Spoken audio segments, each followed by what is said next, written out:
It is Fan Friday, but the Chargers have some big news. They have a new special teams coordinator, and Ryan Ficken is the man who is going to try to turn the unit around.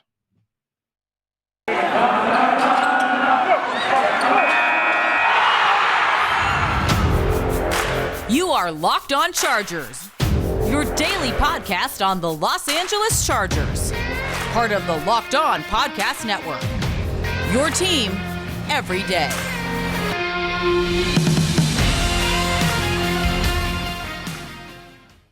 What is up, and welcome into the Locked On Chargers podcast. I'm your host, Daniel Wade. Joined as always, my co-host, David Drogemeyer. We've been covering the Chargers for over 6 seasons, but we're heading into our 5th as the host of the Locked On Chargers podcast, bringing you your team every day. What's up, guys? It's Fan Friday. We wanted to get you involved in today's show, but as always, make sure to go subscribe to the new Locked On Chargers YouTube channel if you haven't already, and also follow the show for free on all platforms, wherever you get your podcast from. But on today's episode, we have some actual news in the offseason. Somebody ring a bell somewhere or something, because we don't get this kind of content often. And the Chargers have found their new special teams coordinator in Ryan Ficken from the Vikings special teams coordinator formerly. So we'll talk about what he's going to bring to the table and maybe some reunions that could happen because of that. But it is Fan Friday, so we wanted to get into some really good fan questions. You guys always bring it. So we'll talk about the deepest positions this year in free agency. If it's time to think about a new punter and kicker, maybe Matt Araiza, right? And we'll also talk about, is the answer to the Chargers' right tackle problem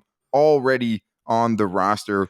Go along with what we're also going to get into with getting into the free agent that is most likely to go to the Chargers in free agency. Sorry for all the podcast listeners. David was making a weird face and he made me stumble over my words. But today's episode is brought to you by Get Upside. Just download the free Get Upside app and use the promo code touchdown to get 25 cents per gallon or more cash back on your first tank. But David, we were surprised when Darius Swinton and the Chargers' 1-year special teams coordinator got fired, but the Chargers special teams had been horrendous well before Darius Swinton, but only got up to 28th in special teams DVOA in his lone season. We knew it was a group that was improving, but we understood the Chargers trying to make a move there, and they decided to take Ryan Ficken, who is an exciting prospect from the Minnesota Vikings. I think the thing that stands out about him, first of all, 15 years with the same organization, multiple different position coaches like wide receiver and running back. But for the last 8 years, he's had a lot to do with their special teams, including being an assistant special teams coordinator for 7 of those, and also being the actual special teams coordinator in 2021, getting the promotion. And David, what was your reaction to that signing? Yeah, I mean, the first thing I wanted to know is who this guy is and what, kind of what he's all about. So, I mean, a guy, like you said, who's with an organization for 15 years through multiple different roles and multiple different head coaches. And, this is a guy who the organization, even while they were, going to look for another head coach or was waiting for their head coach to come from the Rams that they're about to hire, this is a guy they wanted to retain, from, Tom Pelissero. Said the Chargers are hiring Ryan Ficken as their special teams coordinator.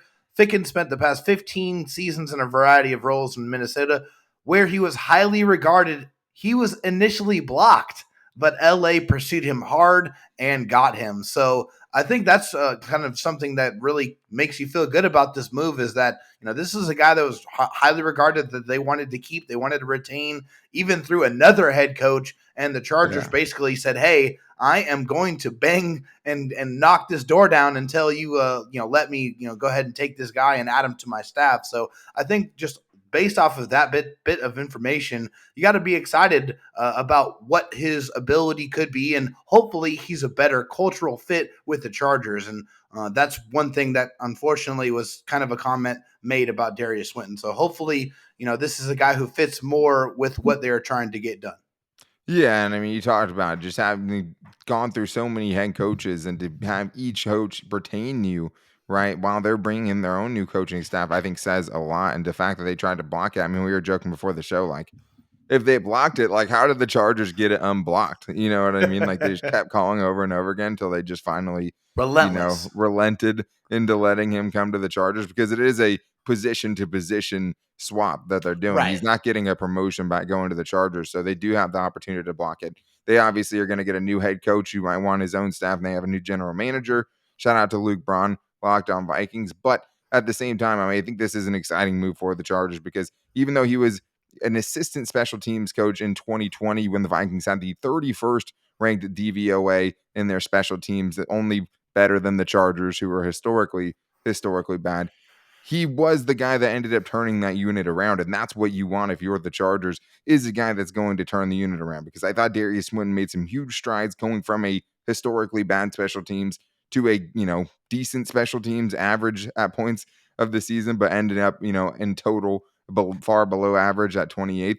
This guy went from 31st to 13th in his first season as the main special teams coordinator for the Vikings. So I think it is exciting, Dave, and I think all you can hope is that he takes some of the progress, right, in the young players that Darius Swinton groomed last year and continues to keep that unit going in the right direction. Yeah, because this is a unit that still needs a lot of development. There's still a lot of young players, especially on this unit, that need to continue to grow as a special teams player. I mean, guys that, if they do well on special teams, maybe that's going to parlay that into a starting role or an opportunity on offense or defense. We've seen that with several players with the Chargers. Hell, that's how Austin Eckler made his name, right? Austin Eckler was a guy who was at the bottom of the depth chart, was an undrafted free agent, would basically just said, hey, I'll do anything I have to Right. earn a spot on a team. And he did that through special teams. Also, Drew Tranquil, another great example, a guy who's just a demon on special teams, made plays, and then fought his way onto the defense, and he's been there ever since. So the special teams unit is obviously very important, and there's very few variables that kind of separate a very good special teams unit to a very bad special teams unit. So hopefully this guy, along with the rest of most of the Chargers coaching staff, is a guy who is going to continue to develop players and develop this special teams unit, because it obviously has to get better. Yeah, I mean, I agree with that. It has to get better. 28th isn't good enough. And before that, I mean, it wasn't Darius Swinton's fault. I mean, No. 31st or worse, the 3 out of the 4 seasons before Darius Swinton got to the Chargers. So, I mean, it's been a bad unit. And I think what we learned is, you can't just rely always on your offense or your defense, in particular. You have to be strong. And that hasn't been a weapon for the Chargers in a long time. But I think one of the things this also means, David, is a potential, kind of switch up at some of the positions the Chargers previously had manned, right? I mean, they Yeah. could shake things up a little bit. Dustin Hopkins is a free agent. Andre Roberts is a free agent. Ty Long is a restricted free agent, and we'll talk about him later on in the show as well. But one of the things it could bring, too, is an unlikely reunion between him and his former All-Pro return man, Cordarrelle Patterson, because he was a guy that obviously has always been an electric return man. I think probably one of the best that we've ever seen, honestly, just consistency over a lot of years. And he was a really good running back last year as a receiver coming out of the backfield and just as a runner last year for the Atlanta Falcons. He's a free agent. So it is fun to kind of think about how different this unit could look, David, especially if we expect it to be much better, because at a certain point you need new personnel. We see the impact of relationships through every facet of the NFL. We see it when a head coach gets hired. A lot of the people they know are going to get added to the staff. When there are coaches that have worked with particular players in the past, we've seen those relationships manifest themselves later on in careers as well. So it would not surprise me at all if the Chargers were to put something together to get Cordarrelle Patterson in a Chargers uniform, and that would be obviously incredibly exciting, because not only would they be getting a special teams demon, but they get another crazy open field weapon that, I mean, could work with Justin Herbert and Austin Eckler and just Yeah. some of the other dynamic weapons that the Chargers already have. So, I mean, that would be pretty awesome to see. Yeah, I mean, obviously, a guy that brings a lot of yards after the catch ability, right? And I think that's something that this offense needs. You need, somebody else, some more talent in that running back room as well. You feel better about Justin Jackson coming back if you brought in a guy like Cordarrelle Patterson, right? Just Yeah. because he brings, they all bring different elements, and he's such a weapon in the open field too. It would be something I would definitely like to see. Obviously, as your starting return man in that situation too. I liked Andre Roberts. I'd still be okay Yeah. with Andre Roberts. I'd be okay if they trying to find a younger player to do that as well, if they want to use something in the draft to go get one of those guys. But one of the things that we saw in 2021 is just that the Chargers still aren't getting enough out of their special teams unit, and Justin Herbert can't just keep putting Herculean efforts and just try to carry the other 2/3 of what a team is in the defense and special teams. And unfortunately, it's been a trailer, right? The special teams hasn't helped the Chargers in a long time. Hopefully, Ryan Ficken is the guy that can start to turn that situation around, because it desperately needs it. But I do need to tell Chargers fans about an app that everybody who gets gas needs to know about. And of course, I'm talking about the free Get Upside app. You can download it on the Google Play Store or the Apple App Store. And this is something that if you're not using it, you're missing out, because so many of us get gas. If you're not saving if you're not saving some money at the gas pump, then you need to get the Get Upside app, because you can save 25 cents or more on your first fill up when you download the app and use the promo code Touchdown. You'll save money every time you go to the gas pump. You can take a little bit off of the number you see up there, because I can promise you it's probably atrocious, especially if you live in California. The gas prices are crazy. It's almost $5. Take some of that money away with the Get Upside app, 25 cents or more on your first fill up when you use the promo code Touchdown. There's rideshare drivers, food delivery drivers. If you're doing something like that, you can save hundreds of dollars a year with the Get Upside app, and there's no downside to it. You can get the money back directly into your bank account. You can also get it in gift cards like Amazon and other big brands, and you can also get it through PayPal as well. So you're already doing it anyways. Get it into your bank account instead, right? And you can get 25 cents or more on that first fill up and save gas every time you go to the pump. Make sure to use the promo code Touchdown so you can start saving money on gas today. I also need to tell you guys about the official betting sponsor of the Locked On Chargers podcast, and that's betonline.net. Well, football, it might be less right now, guys. There's only one more big game left, but it also is the best game of football of the season to bet on. And if you guys aren't betting on the Super Bowl, I mean, it's the number one day, and the only place you should go for that is BetOnline, because there's a ton of offers right now. If you go to the website, they can hook you up with some cash back. There's a ton of promotions they have going on for the Super Bowl. And once you get to the Super Bowl, you're going to find all the best prop bets that you can ask for, right? And that's what I love about the Super Bowl, finding all the weirdest bets to bet on. And I'm going to have action on all of that stuff. And I'm doing it all with betonline.net, because from scores, totals, player performance props to where the next fired coach is going to land, BetOnline is the number one spot for all things NFL betting in 2022. And it's not just football. BetOnline.net's basketball, hockey, boxing, and UFC odd coverages are the best in the business, from sports right down to your favorite Vegas casino games. BetOnline is the fastest and easiest way to wager on all of your favorite sports and play your favorite games. BetOnline, where the game starts.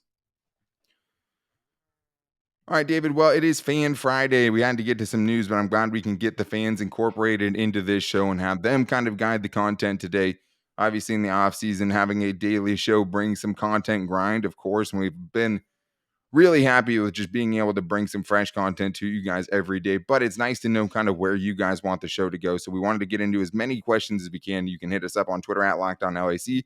You can also call into the voicemail line at 323-524-7924. And we have a little bit of both today, David. But I did want to start with Jeff Pandis here, who reached out on Twitter and said, with 6 glaring positions of need, all 3 levels of defense, right tackle, wide receiver, and tight end, what are the deepest positions in free agency that we can pull from? So, David, when you were scouring the free agent market, what was the position that stood out to you?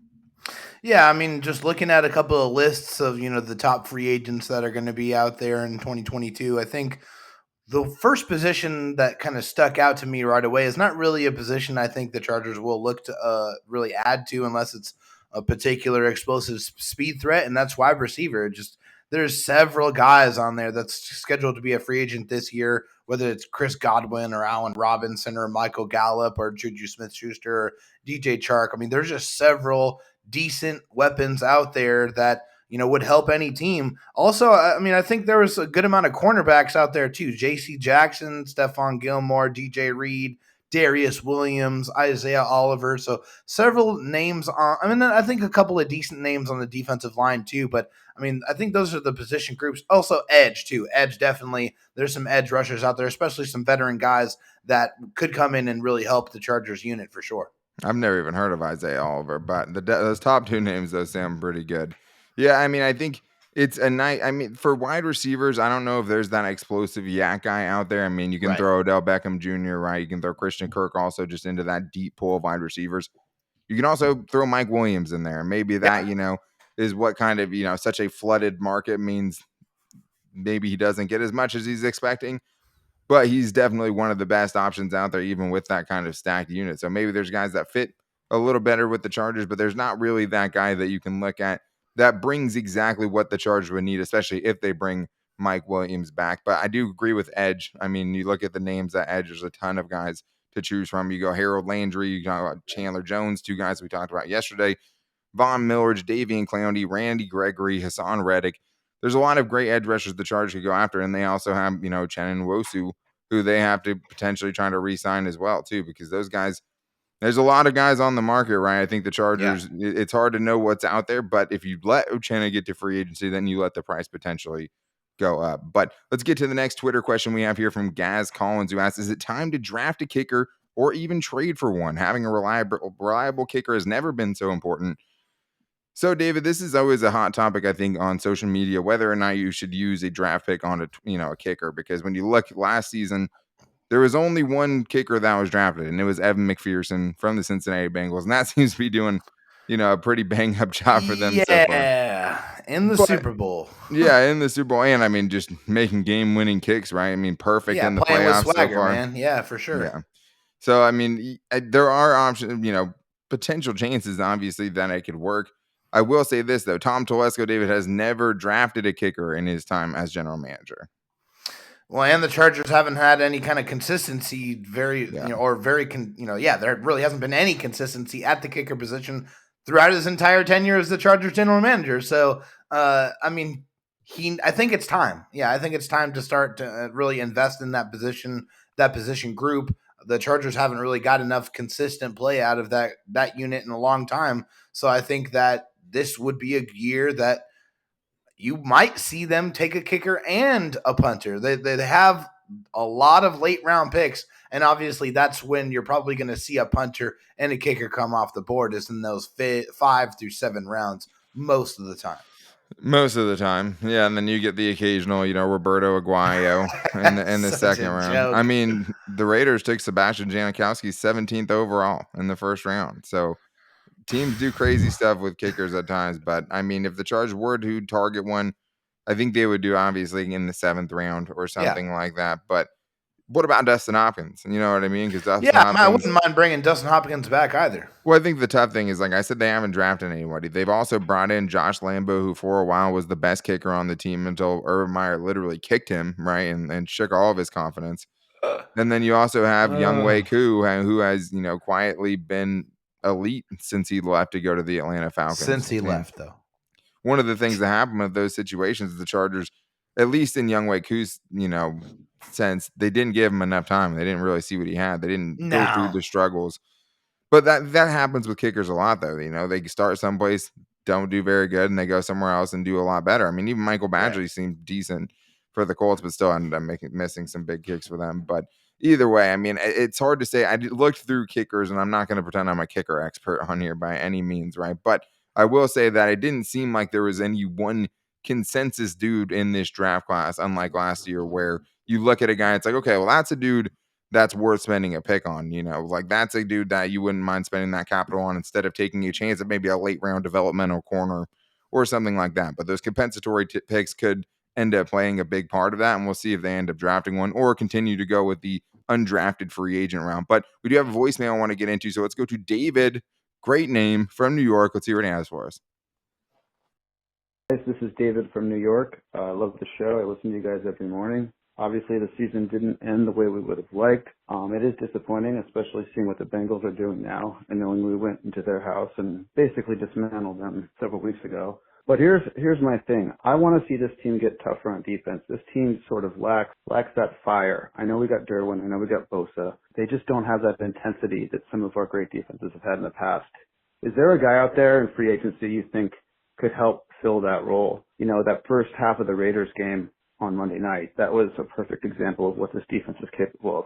My second question is, I think Tai Long's days should be done. Do you see the Chargers potentially using one of their supplemental picks on a guy like Matt Reza, who could, single-handedly flip the entire script of a game with his big foot? So let me know, and I look forward to hearing from you guys. Take care.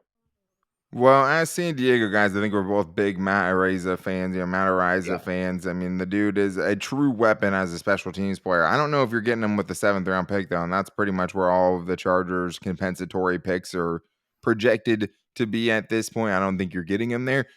But yeah, I mean, I would love it. You know what I mean? I would love it because that makes it like you're flipping the field. You're punting from your own 30-yard line, and now you're backing them up in the shadow of their own goal line. The and that dude got a is bazooka for a leg. I mean, and he's ridiculous. just special too. He has touch. Yeah. He has the bazooka leg. He can kick field goals too in a pinch. Like the dude does everything for them, and like is a special talent at that position. How you value that in a draft becomes a lot more, hard to judge. But he did, Tom Telesco, that is, draft a punter in the 6th round, Drew Kaiser, and then got rid of him because he wasn't holding snaps good enough. But David, who do you think out of the free agents you looked at? Obviously, toughness is a hard thing to gauge. Obviously, Yeah. there are players that you can feel the energy, maybe some more desire than others. But is there a free agent that kind of fits that mold for you? Yeah, well, I think when we think about toughness, for me at least, when I'm thinking about that for the Chargers, I'm thinking about the defensive line, right? I'm The thinking about trenches, yeah. guys that can make an impact in the trenches and really start from there. So two guys that we've talked about before is just Akiem Hicks, the veteran, and BJ Hill. If he actually makes it to free agency, I mean, I would love the Chargers to sign either one of those guys. Those guys create a presence on the on the inside, have some pass rush ability, can stop the run, and have that relentless motor that you're looking for. So both of those guys I would love. Also, if we're looking at edge, obviously as a guy I've talked about before, but Emmanuel Ogba, I wouldn't mind adding that type of guy on the other side of Joey Bosa just to get some more pass rush. You can never get enough pass rush. So those are some names I think that would definitely help the Chargers and kind of add some toughness. Yeah, I mean, I think when you think of toughness, like the one thing you think of is like you don't want to get blown off the line of scrimmage. Right. So those guys would definitely help with that. And I think it means having corners that are willing to come up and tackle, right? Having Yeah. glass eating linebackers that don't mind meeting a man in the hole, like a Denzel Perryman comes to mind, right? Right. But they have that. I feel like at safety, both those guys can tackle and Oh yeah. have the want to tackle. Linebacker, I think they could be a little bit more physical, but they could also be a little bit more athletic and they need some more speed there too, but toughness. I mean, you're talking about those interior guys. They definitely need to get tougher there. But Akiem Hicks not only would add to the toughness to this team, but I do think he's a guy that realistically could end up with the Chargers. So we'll talk about him and a couple other guys that we think are realistic options for the Chargers in free agency coming up after this. But this whole show is just a talking point, so I could get to this Built Bar ad in the second read because Built Bars are my favorite protein bars, and it's basically my entire diet right now. No, but I do eat Built Bars every single day because one of the things that's great about them is I've been able to take all the treat stashes in my house and fill them with Built Bars. So when I need something to kind of break up the monotony of being on a diet, I grab a Built Bar, and they have great flavors to choose from, which always help. You can get dessert while also getting a protein bar that's going to be packed with 17 grams of protein for the most part. And then you're also getting something that most importantly tastes great. They are 100% covered in chocolate, soft and easy to chew. You're not going to get any chalky or waxy protein bar taste. And I've had both of those. Neither one of them are good. But when you're talking about flavors like cookies and cream, peanut butter brownie, you could even go coconut almond, you could go mint brownie, and they release new flavors, it seems like every week. I mean, so often they're putting up brand new flavors, and the new flavors are always bangers. I mean, they don't usually miss on those limited time flavors. So make sure to go to built.com, check out the new flavors that they have available for you, and find something that makes it seem like you're having a cheap meal while getting something that fits on your diet. And you can even save some money since you listen to the show. You can use the promo code LOCKED15 at built.com, and you can save 15% off your order. That's promo code LOCKED15 at built.com for 15% off on your Built Bar order. All right, David, well, back to Fan Friday here. We have some more questions to get to, and we'll get right into it because Donald Ricker has a good question from Twitter today, and he's asking about free agency. We've asked, who's the best? Who do we not want? We've had a lot of questions like that, but Donald's asking, are there any free agents that the Chargers could realistically pursue? And I think there's a lot of them, right? But Yeah. Akiem Hicks is definitely one of those guys, but I think there's some Yeah. more players out there that would make a lot of sense for the Chargers specifically as well.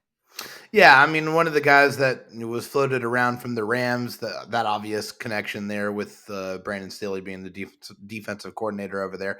A guy who really shined under Brandon Staley is Darius Williams, the corner. I think he's going to be a free agent this offseason, and I think that's a natural connection there. Same with Sebastian Joseph Day as well, just another guy who excelled in that Brandon Staley defense, which wouldn't have to leave town, could just switch locker rooms and switch uniforms and keep on going. And you already have that relationship that you've established. And I think those are natural fits.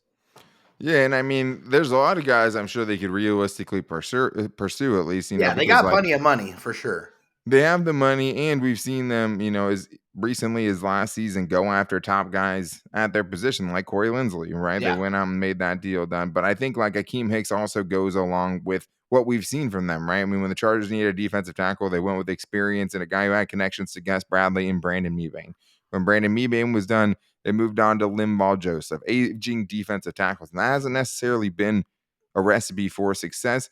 But from what I've seen from Akiem Hicks, I mean, he does still have some juice. I mean, it's a connection that makes a lot of sense with Brandon Staley's ties in Chicago. I would say if I was going to throw a curveball in here as a guy that could pursue, it would be Von Miller, just because that's another guy that knows Brandon Staley's system. I know the Rams are going to do whatever they can, to try to find some way to fit that dude into Yeah, their good next year's luck. cap, just because, you traded a second and a third round pick for it, right? Sure. Obviously, it paid off in a Super Bowl trip, but when they're looking at when they do restructure and potentially cut people, who's one of the guys they're going to be trying to get the most back?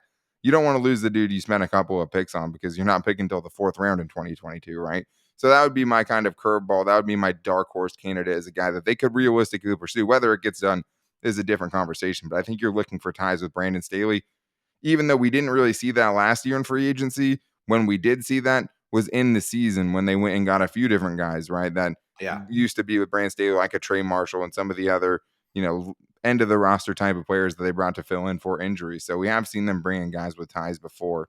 But let's get to the next one here, David. We have Jim from Virginia Beach who thinks he has something that's going to make your head explode, and I'm excited to see it. Jim from Virginia Beach. I cannot believe I'm asking this question, and David's head is probably going to explode when he hears this, Tama. But I was wondering if our solution at right tackle on the offensive line is already on the roster. Granted, it was just a one-game tryout, but Trey Pipkins looked awfully good when he filled in for Rashawn Slater during the season. Is it possible that the new staff is finally unlocking that vast potential that made him such a high draft pick? And could he possibly be the solution there? If so, it would free up a lot of resources to chase other players that we would need at other positions. David's head has exploded. For the podcast audience, just know, it was great doing the show with David, but now his head is officially exploded. But David, this one's pretty much served up for you, so I'll let you get your take on it first.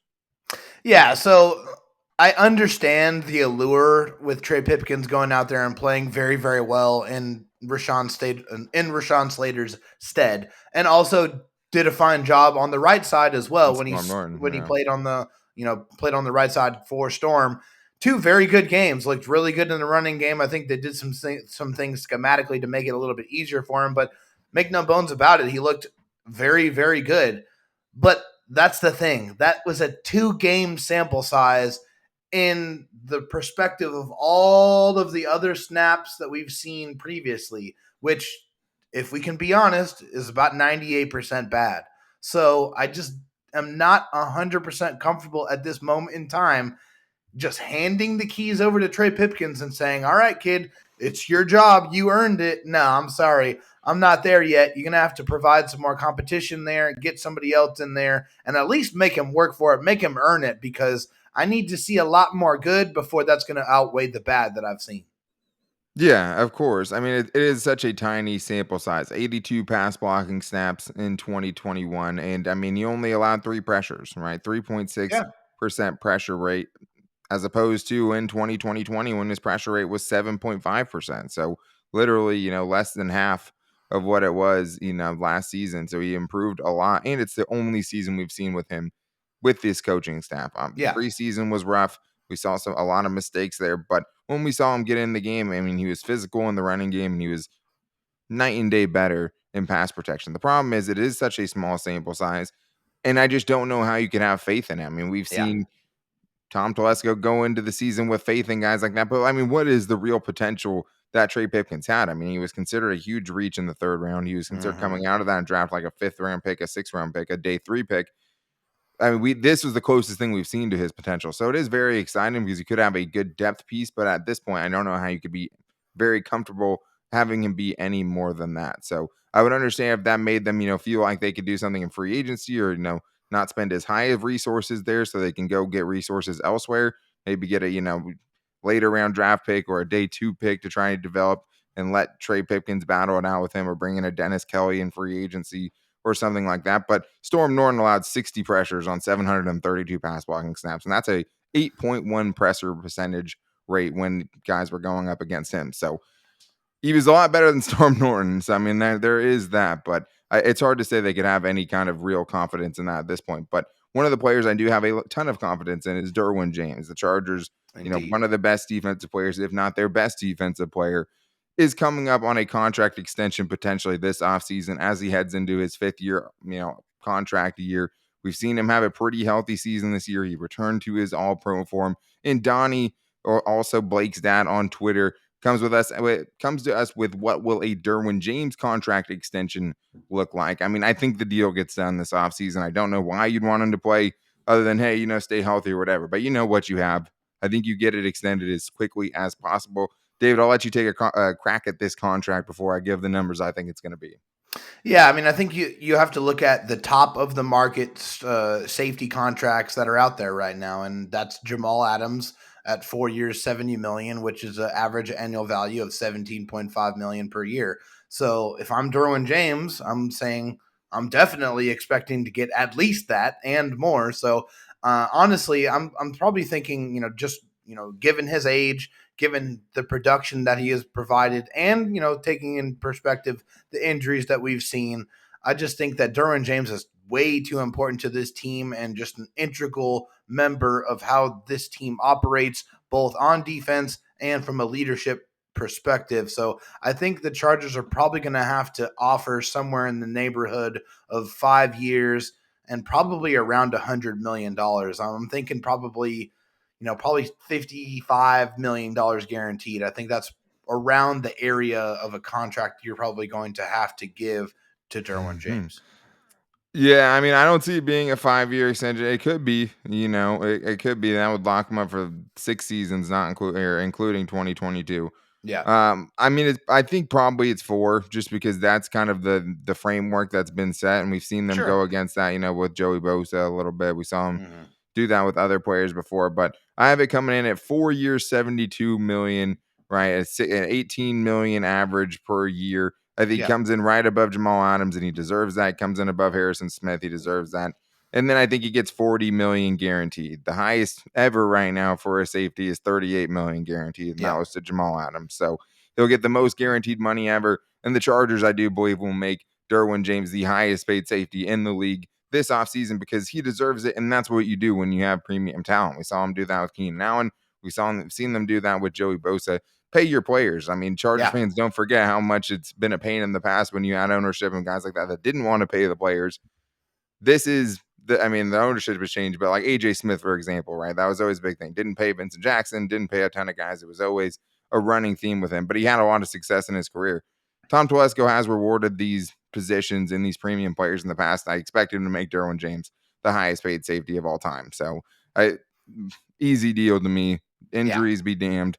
He's good enough where the 2 seasons you've seen is enough to outweigh the other 2 seasons, and you've seen personal experience, a guy like Keenan Allen totally turn it around after a couple of unhealthy seasons. So I love Derwin James just as a man. I'm in love with Derwin James, but he's also a really good football player too. Yeah, no, I mean, it's the dude's impossible not to like. I just hope he would tell me he loves me because he told everyone else on the Chargers, and I've never sided that man, not a single time. So never. Derwin James is the truth. At his best, he's the best safety in the league. Yeah, he deserves to get paid like it. I mean, there's no question about it. They need to make it happen, get the deal done. Just send him the check, tell him to write the number down, and then just sign it. Okay, that's what you got to do. He's that important. Get it done. That's the thing is just like you have an all-pro player. He literally can be the best player at his position. He does everything for you. He unlocks so much for you defensively. God knows what this defense would have been in 2021. It would have been the worst defense in the league. Jack of all trades, master of a lot of them. I mean, he's that damn good. Yeah, I mean, it's you do it as soon as possible because, like, why would you want any beef with this dude? Yeah, not at all. Yeah, the dude brings the energy. He's the best leader you probably have on your entire team as far as a vocal leader. He's such a positive energy that he brings. Plus, also being potentially the best safety in the NFL. Yeah, he's the life force 100%. Of that team. I think just the Chargers are a different movie with Derwin James in it. I think we all know the percentages of when the Chargers win when this guy's on the field. He's the Rock of the Chargers. Okay, he's the biggest movie star in the world Dwayne The Rock for the Johnson? Chargers. I mean, Dwayne he The also Rock is Johnson. just the rock, as well as just like being the rock in the storm, the thing that's holding you down when things get crazy. You want that guy on your sideline. He's the You know, lighthouse.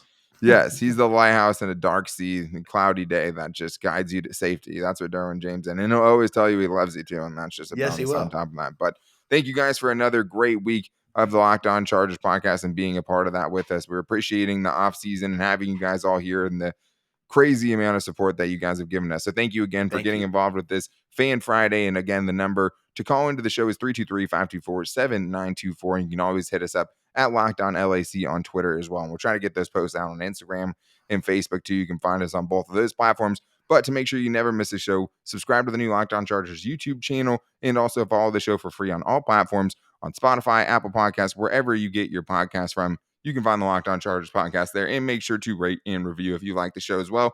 You can find me on Twitter at Dan Talk Sports and David Drogemeyer on Twitter at DroTalkSD. But guess what, guys? Monday is another edition of Mock Draft Monday, so we'll talk about some more potential first-round picks for the Chargers. But until then, take it easy and go Bolts.